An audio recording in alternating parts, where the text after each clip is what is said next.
Welcome to Money Talk with Tiff, a podcast where we discuss everything money from tips and tricks to current events. Follow me on my journey to become debt-free and meet other cool people along the way. I am your host, Tiffany Grant. Now let's talk money. Hey everyone! So welcome to another episode of Money Talk with Tiff. I am super excited because today I have another guest, but this one is special, y'all, because this one is right here in Greensboro and I myself frequent her location. So today I have Elyse Whitaker, and she's the founder of Luxe Fragrance Bar, a tailor-made skincare, hair care, and fragrance company she created with just a $10 investment as an undergrad at North Carolina A&T State University.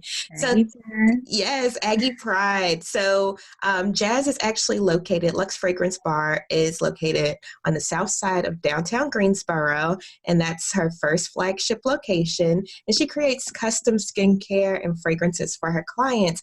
I myself, I can't tell you which fragrances I like because I don't want you smelling like me, but I do go to Luxe and I enjoy her stuff. So thank you so much, Jazz, for coming on. Thank you for having me, Tiffany. I really appreciate it. Absolutely. So you are #goals.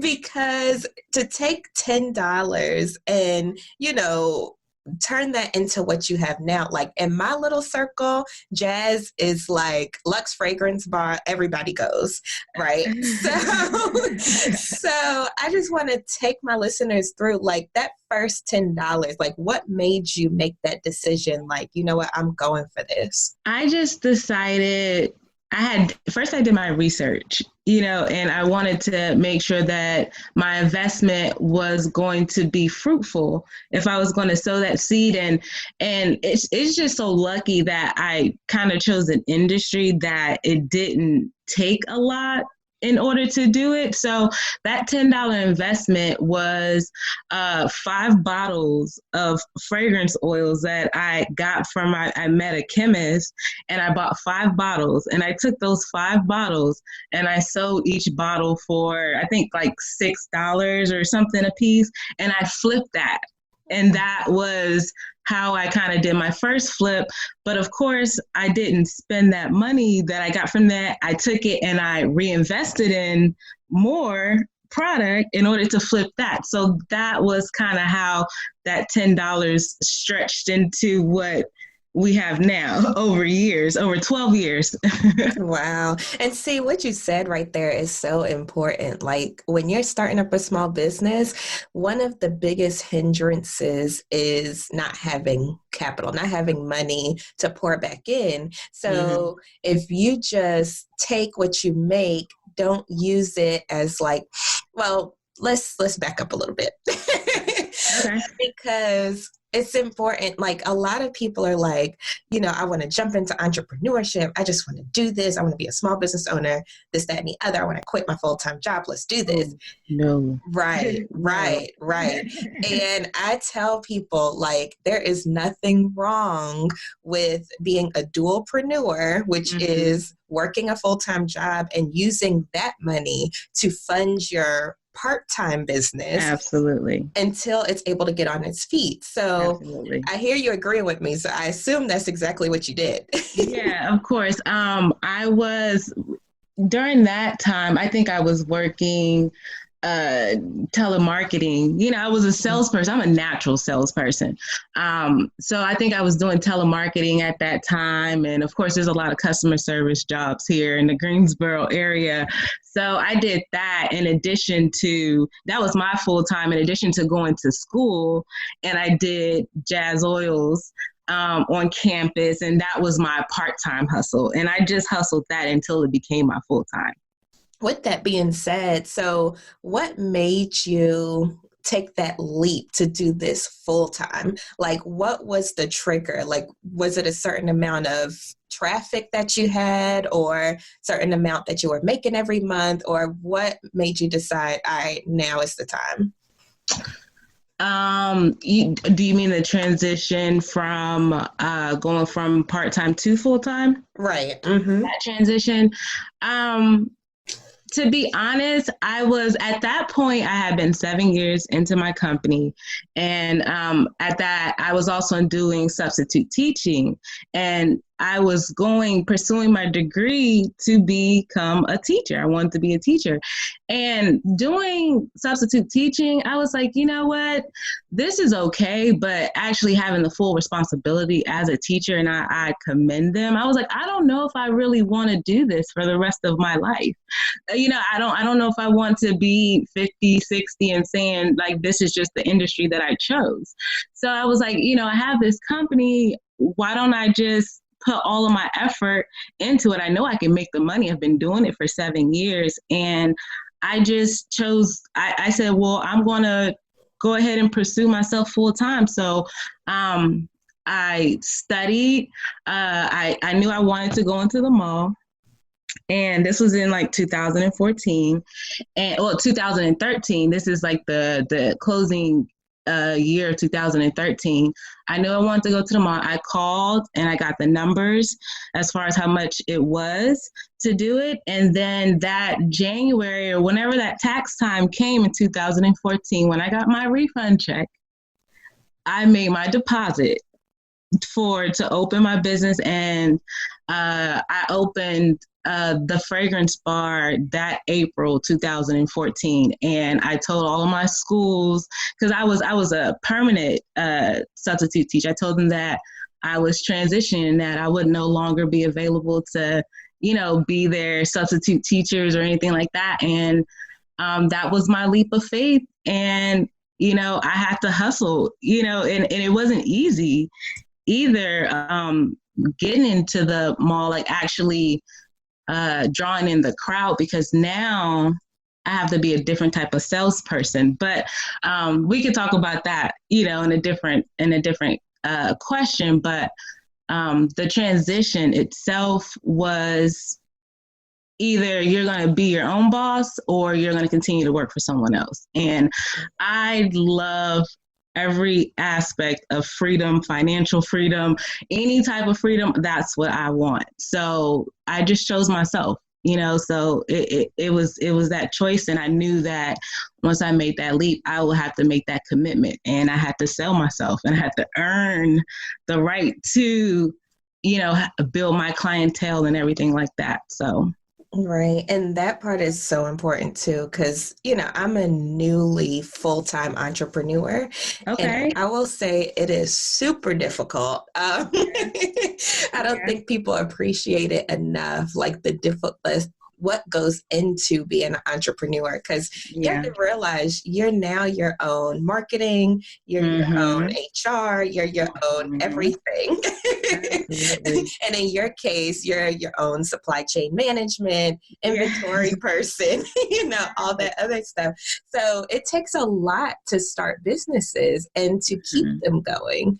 And I know one of my struggles is delegating tasks out to other people. So is that something that you struggle with too as an entrepreneur, or do you have a team, or how does that work for you? I definitely struggle with it because Luxe is my baby. And you don't just as if you have a child, it is your baby, and you just can't necessarily lend it out to everyone. But I do have a small team, a small circle. I have Octasia, who she's been with me for 5 years. A lot of you guys know her. If I'm not there, you'll see Octasia. And then I have my friends who help me out as well, that just come through. If you come through enough, you'll see them there. So my delegating tasks to people, it's really, really hard. I'm 12 years into it, and maybe about 6 years into full time, and I'm still kind of doing everything myself. It's so hard. Exactly. And see, like recently, I just delegated, my email marketing and my website, but that took so much for me because I'm just used to things being done a certain way, and being up Tuesday night before Wednesday, typing up my emails that go out weekly, that type of Yeah. thing. And it took a lot for me. And I have friends that are like, hey, Tiffany, I want to be an intern. You don't have to pay me yet. Let me help. And I'm like, like, I don't know what to give you. Yeah. So anyway, and also with that being said, being an entrepreneur can be very lonely too. Yeah, absolutely. And you feel like you're the only one out here, able to on this wave. Right, exactly. Able Sometimes. to understand and do what you do. So it's Absolutely. like, it gets lonely, but that's why there's different groups out here. Like, for instance, I'm in a few small groups of women entrepreneurs. So that way we can kind of bounce ideas off of each other, join mastermind groups, things like that. I definitely need to be a part of that. Oh, I girl. definitely need to be a part of that because I've been doing it for 12 years now. And when I started as an entrepreneur, there wasn't examples, right? And you have to learn trial and error of how to be a business owner, whether it's relating to business or relating to your customers and your clients. And it's so important to have other people who understand the mind of a business owner, because we think on the minds of being producers now instead of consumers. So it's just a lot that goes into it. And like you said, it is kind of like a lonely world. So I need to be a part of that. Well, you have said nothing but a word. I will link you in. And I was even thinking about like starting like my own little mastermind group. But anyway, that's another topic for another day. Anyway, with Luxe, right? So do you make everything yourself or do you have other people's products in? How does that work in your store? Okay, so no, I make a majority of my products. Some things are made by my chemist, but I have like very close relationships to through every aspect of my supply chain. But everything is made. That's another part of my company that I just cannot really delegate. Like I can't have people making my stuff. Like, no, it's just, but no, I make everything, all of my butters, the moisturizers, the bath bombs, everything. I pretty much am the creative behind everything. But we do have a few products that are in the shop, which because we support other women in business. So you'll see other local vendors like Sheen Bala. She does the bracelets, and then you have Pin and Proper. She does all of our lapel pins and our custom greeting cards, the urban, like they're really cute greeting cards. Who else? We have Soul Crafted Designs who do our candles. So we do have other business owners who are women who are also in business. We have a couple other ones that are coming soon. And then we also do a CBD product, but pretty much everything else is made by me, myself. And, well, first of all, I need an answer to that. I just wanted the audience to know how awesome you was. But also what you said is so important too. Like it's important to rise and lift. Like when you get to a certain point, or not even as you are going on your journey, make sure you're taking other people along with you. Absolutely. Because at least in my case, I know that other people taking me under their wing has helped me tremendously, with my own business. So I think it's really important to have like mentor-mentee relationships, to support other local small businesses. Absolutely. I myself, I love supporting Black-owned businesses, but you don't even have to go that far. As long as you're supporting your local community, like all of these big brands, they get enough money. Oh my God, absolutely, yes. They get enough. And really, small business owners make up, like, I think it's 98% of all businesses.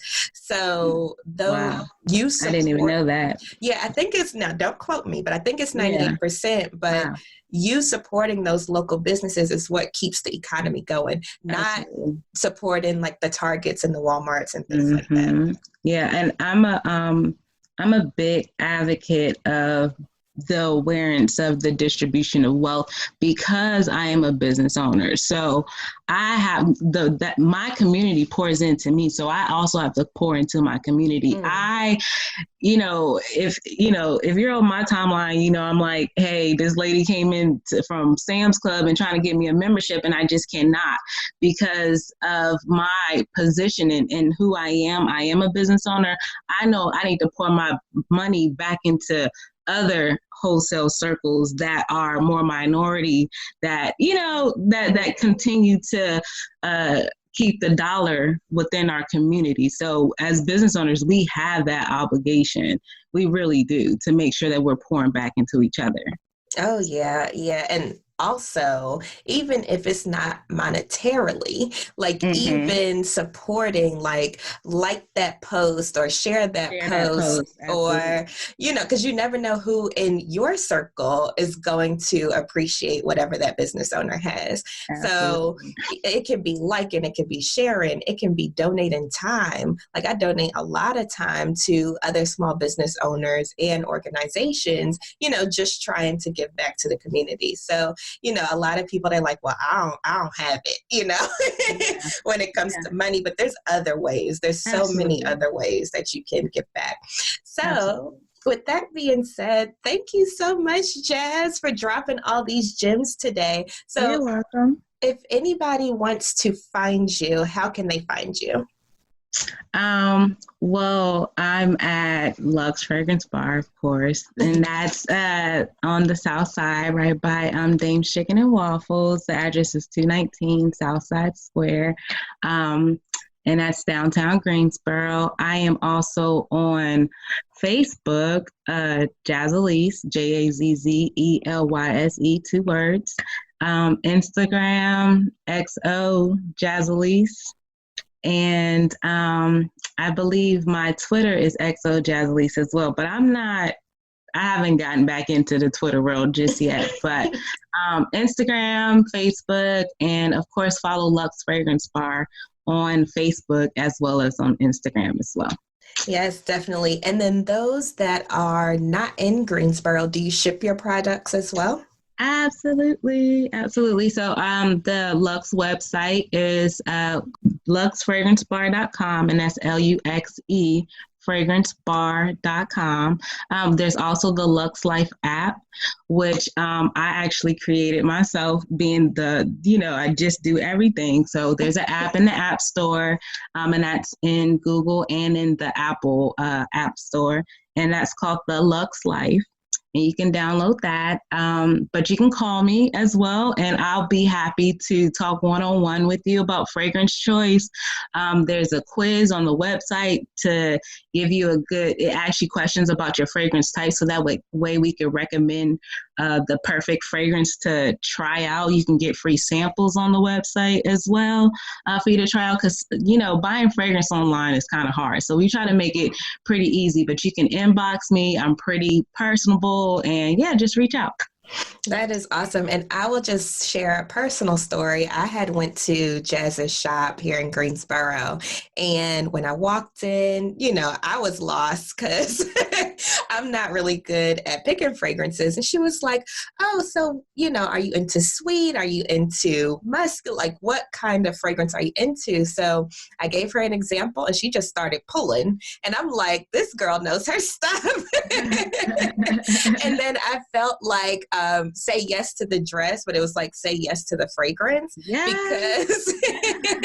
Because I was like, this is it right here. And then she was like, boom, let's do it. So I highly recommend. But thank you so much, Jazz. This was an honor and a privilege, and I'm so glad that I had another entrepreneur here in Greensboro on my show to share more about their business. Absolutely. Thank you so much, Tiffany. I appreciate it. And Great success to you. And yeah, so much love and appreciation. Thank you. Thank you. You have a good day. You too. Thank you for listening to the Money Talk with Tiff podcast. For free resources and materials, head over to moneytalkwitht.com. And while you're there, why not sign up for our newsletter so you'll never miss an episode? Talk to you soon.